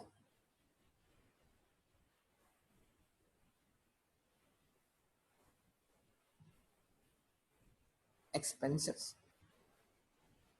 इन रेवेन्यूज को जेब में लाने के लिए आपको बहुत सारे एक्सपेंसेस खर्च करने पड़े, ठीक है। अब मैं दोबारा एक अगले पेज पे जा रहा हूं और उसको मजीद में क्या कर रहा हूं, एनहेंस करके लिख रहा हूं।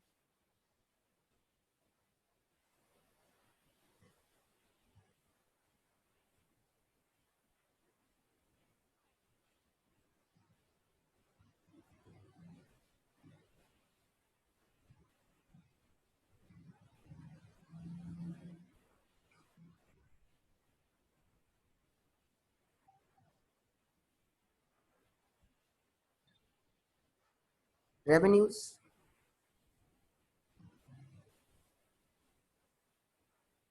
Example sales revenue.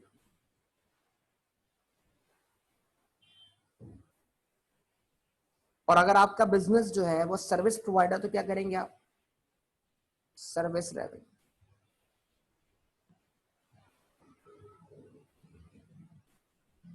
अच्छा जी, उसके बाद इनकम, इनकम की example,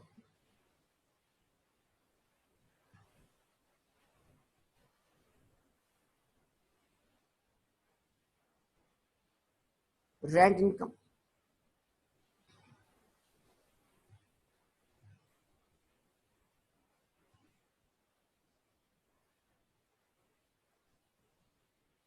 interest income,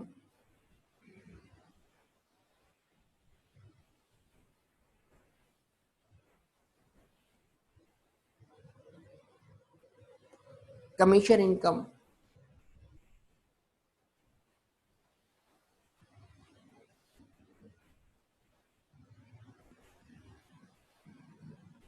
royalty income,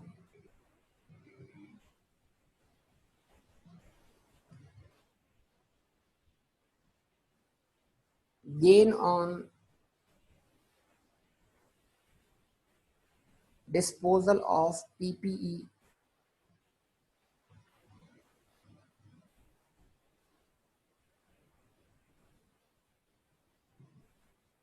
bad debt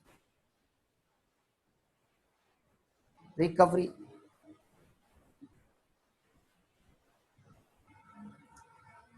ठीक है जी, आपके सामने मैंने बहुत सारी बातें रख दी, देखो दोबारा मैं आ गया। अब अगर अब भी बात समझ नहीं है तो समझ सकते हो।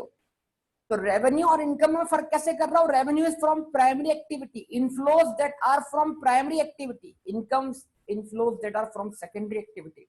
रेवेन्यू जनरेट होगा बिजनेस के ऑपरेट करने से, और बिजनेस की प्राइमरी एक्टिविटी क्या है, ट्रेडिंग। तो ट्रेड करके जो पैसा हमारी जेब में आ रहा है वो कैश की शक्ल में आ रहा है। वो कैश तो एसेट है, लेकिन वो कैश कहां से आया, इस बात का एविडेंस क्या है, रेवेन्यू, चीज बेचकर। तो उस बेचने को हम रिकॉर्ड करेंगे रेवेन्यू के नाम से। बिजनेस में कैश जनरेट हुआ, कैसे जनरेट हुआ, ऑनर लेकर आया नहीं सर, बिजनेस के ऑपरेट करने से जनरेट हुआ। तो बिजनेस ऑपरेट क्या कर रहा है सर, सर्विसेज दे रहा है, तो सर्विसेज रेवेन्यू जनरेट हो गए। भाई बात समझ में आती है सबको ये। अभी इसकी प्रैक्टिकल देखें, अगर स्टिल कोई बात रह जाती है, लेकिन उसका प्रैक्टिस करके आपको क्लियर हो जाएगा सब कुछ इंशाल्लाह। उसके बाद इनकम, इनकम की एग्जांपल दे रहा हूं, इनकम की एग्जांपल सुनिएगा। रेंट इनकम, आपके पास बिल्डिंग का हिस्सा जरूरत से ज्यादा है, रेंट पे दे दिया। आपके पास कुछ पैसे इजाफी हैं जो अभी फिल वक्त यूज में नहीं आएंगे, बस अगली क्लास में बेटा, अगली क्लास में प्रैक्टिकल शुरू, थ्योरी खत्म। आज थ्योरी का एंड, अब प्रैक्टिकल शुरू हो जाएगा। क्वेश्चन ही क्वेश्चन करने, लेकिन वो सारे क्वेश्चन जो है हमारे इस थ्योरेटिकल कॉन्सेप्ट पे डिपेंड करते हैं बेटा।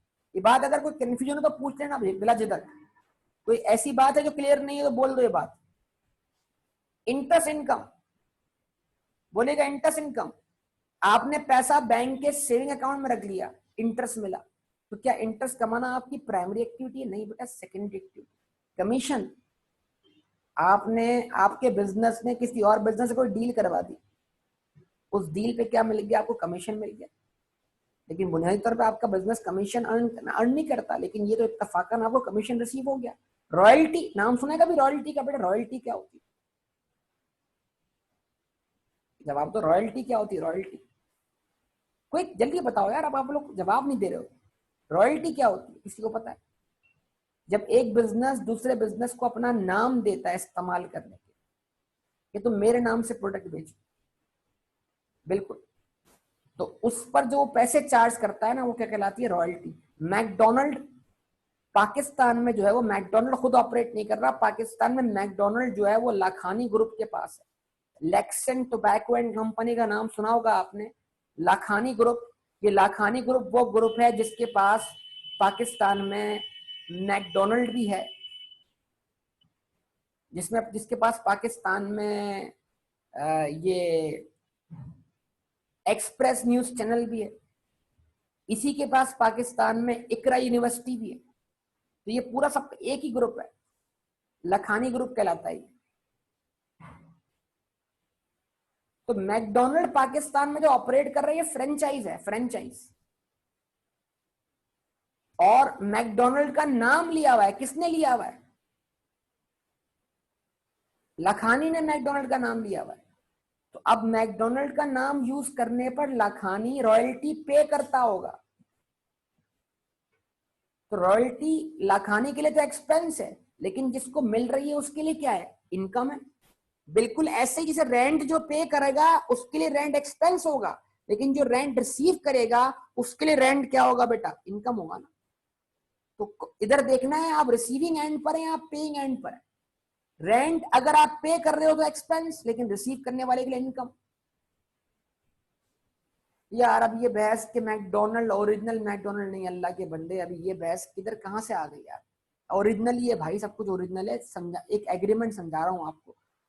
चीज ओरिजिनल होने का मतलब ये नहीं होता, मैकडोनल्ड खुद उसको ऑपरेट नहीं कर रहा, लेकिन उसने अपना फॉर्मूला, अपनी रेसिपी, अपना नाम, सब कुछ दिया हुआ है। वो अपना नाम तो खराब नहीं करेगा ना बेटा। तो मैकडोनल्ड मैकडोनल्ड ओरिजिनल ही है, लेकिन उसकी कंट्रोल या मैनेजमेंट पाकिस्तान के अंदर जो है वो किसी और के पास है। ठीक है, ठीक है जी। हाँ जी, पाकिस्तान में जितने भी मैकडोनल्ड्स के क्या कहते हैं ब्रांचेस हैं, वो सारी लाखानी के पास है। ठीक है जी। आजा भाई, अमान मैदान में आ गया। जैसे अलहमद ने जैसे हैदराबाद में अलम कराची का नाम लिया हुआ है। मैं तुम्हें बाद में समझाऊंगा बेटा, ये किसी और दिन। ओके जी, यहां तक बेटा बताइए, यहां तक गुफ्तगू समझ में आती है बेटा? जवाब दीजिए। अब हमारा लास्ट पॉइंट क्या है? एक्सपेंसेस।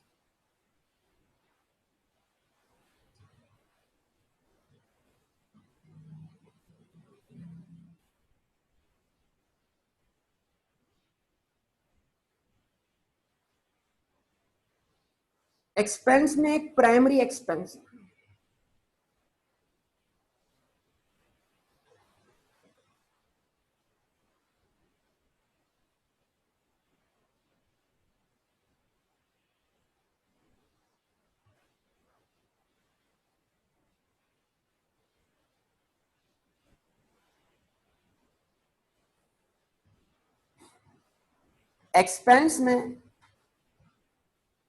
एक्सपेंस में एक एक्सपेंस प्राइमरी एक्सपेंस, और एक्सपेंस में कुछ एक्सपेंसेस जो होंगे वो सेकेंडरी एक्सपेंसेस होंगे।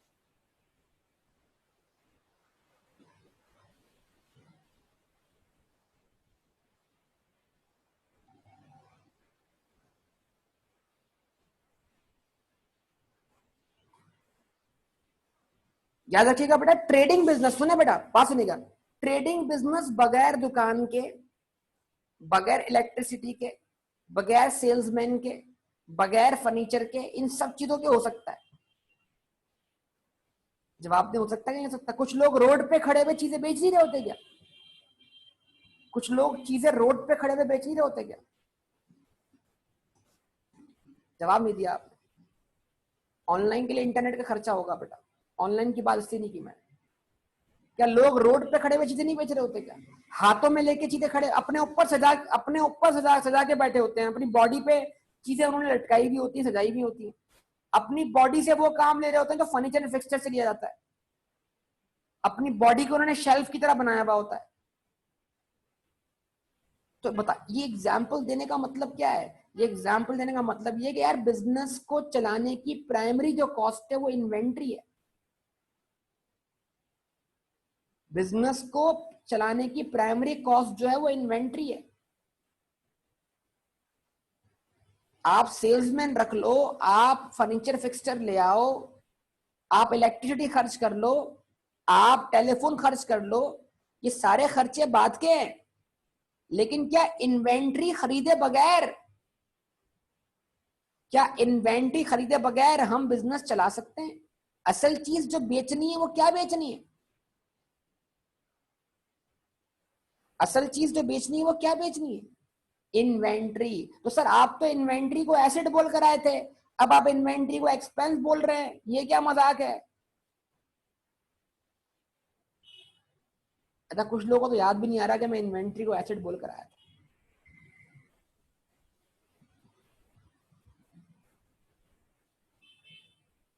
याद है तो सवाल होता ना। चलें, अब क्या लिख रहा हूं मैं, क्या लिख रहा हूं तो देखिएगा, एग्जाम्पल लिख रहा हूं यहां पर।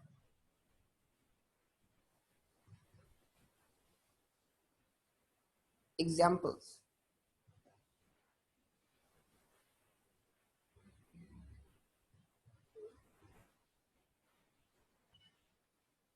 Cost of sales.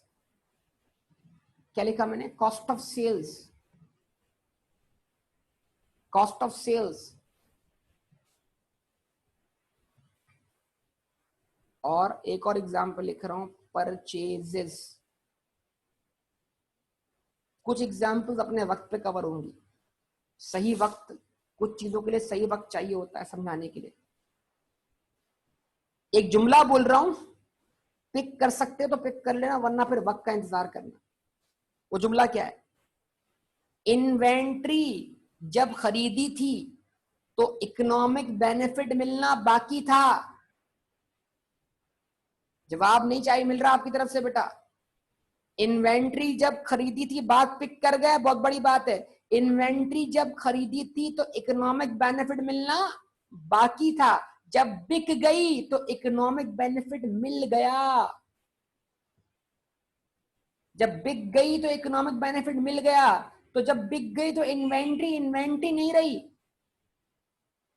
वो एक्सपेंस बन गई, वो रेवेन्यू को हासिल करने की कॉस्ट बन गई। तो जब इन्वेंट्री बिक जाए तो उसको इन्वेंट्री से ट्रांसफर करके एक और नाम दिया जाता है, उस नाम को हम क्या बोलते हैं? Cost of sales. क्या नाम देते हैं बेटा? Cost of sales. रिटर्न की बात देखो, मुश्किल बातें आराम से कर लेंगे, रिटर्न्स की बातें अच्छी बातें आप कर रहे हो, रिटर्न भी उतनी ही चीजें, लेकिन मैं मुश्किल बातों को बीच में लाना नहीं चाहता। मैं बोलता हूँ पहले आसान आसान बातों से हमारी कॉन्सेप्ट बिल्डिंग, हमारी फाउंडेशन इतनी पक्की हो जाए कि बिल्डिंग ना गिरे। फिर हम मुश्किल बातें खुद लाएंगे, आप फिक्र ना करें, लेकिन अभी हम बातें ऐसी करने जा रहे हैं जिससे हमारी फाउंडेशन बिल्ड हो जाए। एक दफा फाउंडेशन बिल्ड हो गई, बुनियादें पक्की हो गई, तो फिर कोई मसला नहीं है। फिर अल्लाह ने चाहा तो जलजले बर्दाश्त हो जाएंगे बेटा। एग्जाम में एग्जामिनर का क्वेश्चन जलजला होता है, तो फिर बड़े बड़े जलजले बर्दाश्त हो जाएंगे अल्लाह ने चाहा तो। फाउंडेशन पक्की करो। तो when inventory is sold, when inventory is sold, घबराना नहीं है बेटा, हुनैन बेटा घबराना नहीं है। समझ गए बात को? अच्छा जी, when inventory is sold it becomes cost of sales। When inventory sold it becomes cost of sale, लिखना चाहे तो लिख सकते हैं अपने पास, when inventory sold it becomes cost of sales.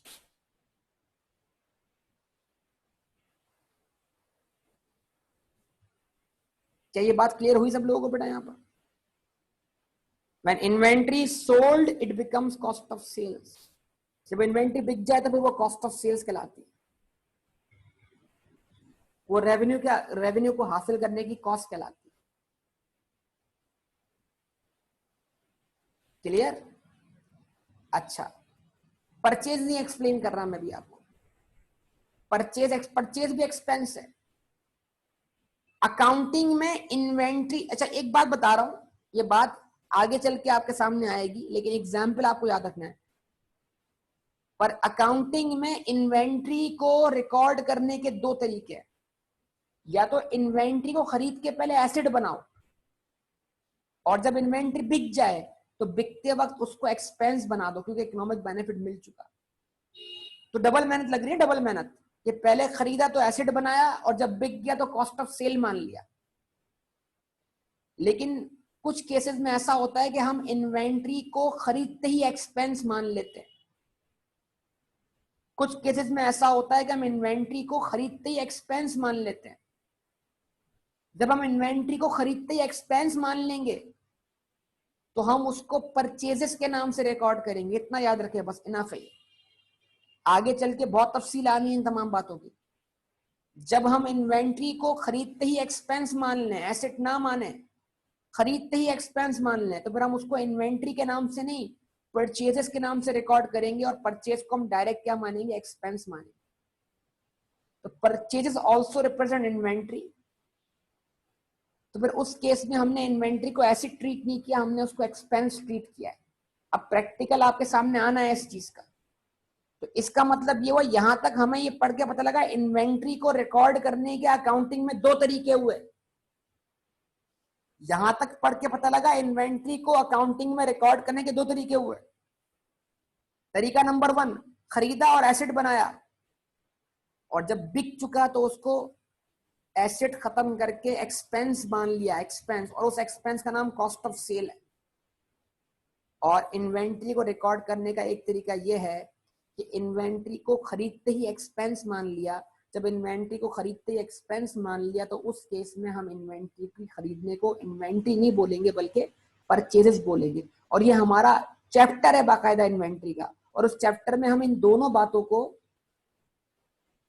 मैं ये तो बोल रहा हूँ कि लॉजिक्स, अगर मैं अभी आयशा अगर मैं अभी लॉजिक्स की तरफ चला गया तो मसला हो जाएगा, मेरा टॉपिक नहीं रह जाएगा। मैंने क्या बोला? अभी इस बात को इतना रखें प्लीज, ये मैंने पहले ही बोल दिया। अभी इस बात को इतना रखें प्लीज कि इन्वेंट्री को रिकॉर्ड करने के अकाउंटिंग में दो तरीके हैं। दो क्यों हैं उस पर बहस मैं इन्वेंट्री के टॉपिक में करूंगा ऑब्वियसली। अभी ये आपकी याददाश्त में आना चाहिए, रहना चाहिए। ठीक है जी? अच्छा जी, अब क्विक मैं आ रहा हूं कहां पर? सेकेंडरी एक्सपेंसेस की तरफ। अगर आप बिजनेस को किसी दुकान से ऑपरेट कर रहे हैं, किसी शोरूम से ऑपरेट कर रहे हैं, तो फिर तो आपके पास इन्वेंट्री के अलावा भी तो कॉस्ट हुई ना बेटा, या नहीं हुई? आवाज ही नहीं आ रही बेटा। अगर आप बिजनेस को किसी शोरूम से, किसी ऑफिस से, किसी दुकान से ऑपरेट कर रहे हैं, तो फिर उसको उसको ऑपरेट करने की फर्दर कॉस्ट भी हुई ना बेटा? हुई ना या नहीं हुई? जवाब दो, क्या कॉस्ट हुई? सर एम्प्लॉयज हैं, उनको सैलरीज पे करनी पड़ेंगी, उसको हम बोलेंगे सैलरीज एंड वेजेस।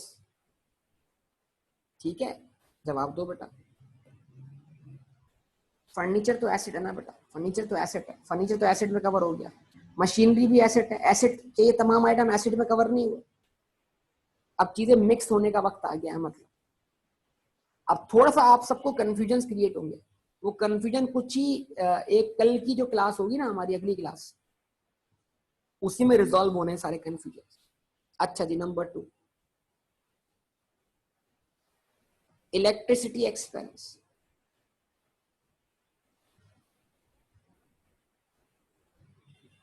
ठीक है,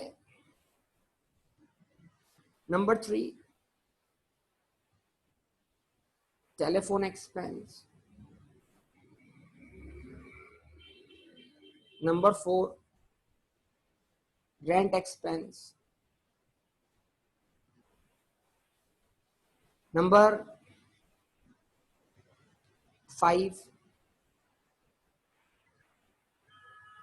कैरेज या ट्रांसपोर्टेशन। सारे नाम लिख रहा हूं, सारी एग्जांपल्स दे रहा हूं। Number 6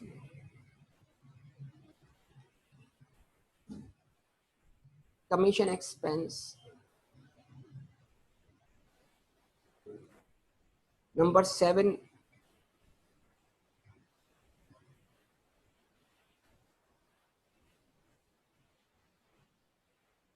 advertisement expense.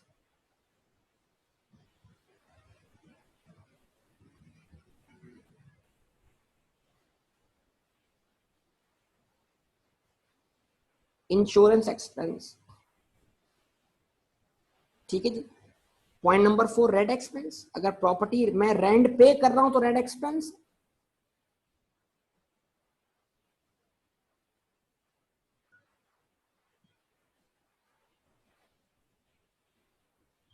Repair and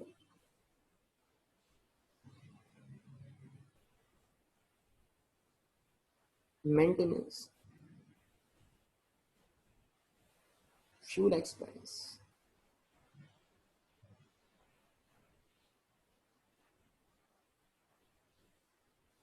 ठीक है जी। तो सैलरी हो गई, इलेक्ट्रिसिटी हो गया, टेलीफोन हो गया, रेंट हो गया, कैरेज हो गया, कमीशन हो गया, अटैचमेंट हो गया, इंश्योरेंस हो गया, रिपेयर एंड मेंटेनेंस हो गया। इसके अलावा कोई एक्सपेंस और खर्चे बिजनेस के जो आपके जहन में आते हो, बिजनेस चलाने के खर्चे।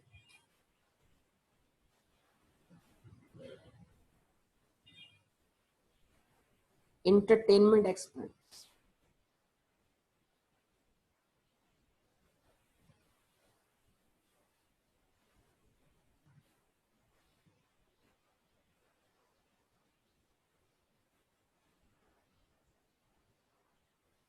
ठीक है जी। और कोई चीज जो आपके जहन में आती है? अच्छा जी, ओके। इसके अलावा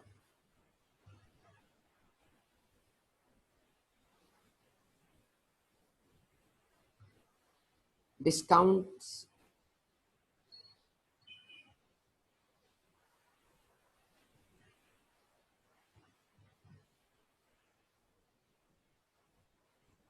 डिस्काउंट अलाउड।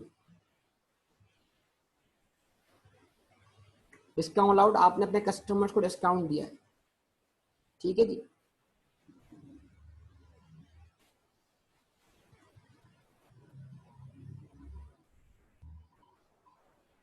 Bad debt.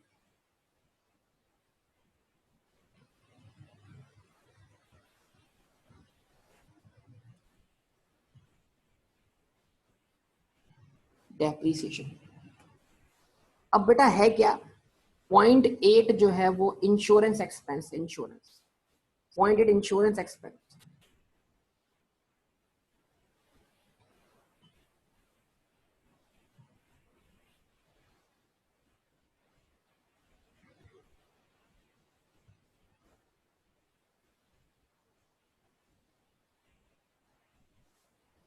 ठीक है जी। कॉस्ट ऑफ गुड्स ऊपर आता हो गया कॉस्ट ऑफ सेल्स के नाम से बेटा, प्राइमरी एक्सपेंसेस के अंदर।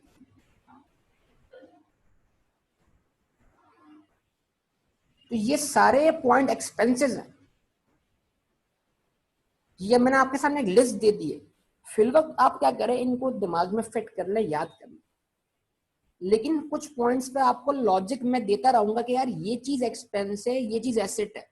तो अब जब हम एक्सपेंस रीड कर रहे होंगे तो हमें एक मुगालता होगा। मुगालता क्या, जैसे बहुत से बच्चों ने व्हीकल्स लिखा, बहुत से बच्चों ने मशीन लिखा, उसको भी एक्सपेंस में डाल दिया। तो व्हीकल्स और मशीन्स को तो हम एसेट बोल चुके थे बेटा, हम उनको एक्सपेंस नहीं बोलेंगे। अब आपको थोड़ा सा कंफ्यूजन होना है कि इसके दरमियान, वो कंफ्यूजन होना है एसेट और एक्सपेंस के दरमियान। तो इंशाल्लाह मैं वो उसको आपके सामने क्या करता हूँ, क्लियर करता हूँ। बिल्कुल, अफिलिएशन एक्सपेंस, बिजनेस की अफिलिएशन हो सकती है किसी चीज से, लिख सकते हैं आप, उसको ऐड कर दें। अफिशिएंट एक्सपेंस को, बिल्कुल ठीक है जी। तो ये तमाम बातें आपके सामने रख दी मैंने। ये आज हमने अल्हम्दुलिल्लाह ये 5 हेड्स क्या किए। बैड डेट बेटा, बैड डेट, बैड बुरा, डेट मकरूज, तो बुरा मकरूज, बुरा कर्जदार, वो शख्स जिसने आपसे कर्जा लिया लेकिन वो अच्छा नहीं, वो बुरा है, वो नुकसान कर गया आपके साथ, ठीक है। तो ये सारे नाम है, फिलवक्त इन नेम्स को आप याद रखें। इंशाल्लाह मैं कल की क्लास में इनके ऊपर थोड़ा बहुत डिस्कशन करूंगा लॉजिक्स देने के लिए, और मैं कल की अगली क्लास के अंदर हम प्रैक्टिकल भी बात करेंगे, और प्रैक्टिकल के अलावा हम अगली क्लास के अंदर जो है कुछ जो हमने इन 5 चीजों को कवर किया है उस पर हम कंपैरिजन भी करेंगे। देखें हमें कंफ्यूजन हो सकता है एसेट और एक्सपेंस के दरमियान, तो सबसे पहले हम एसेट और एक्सपेंस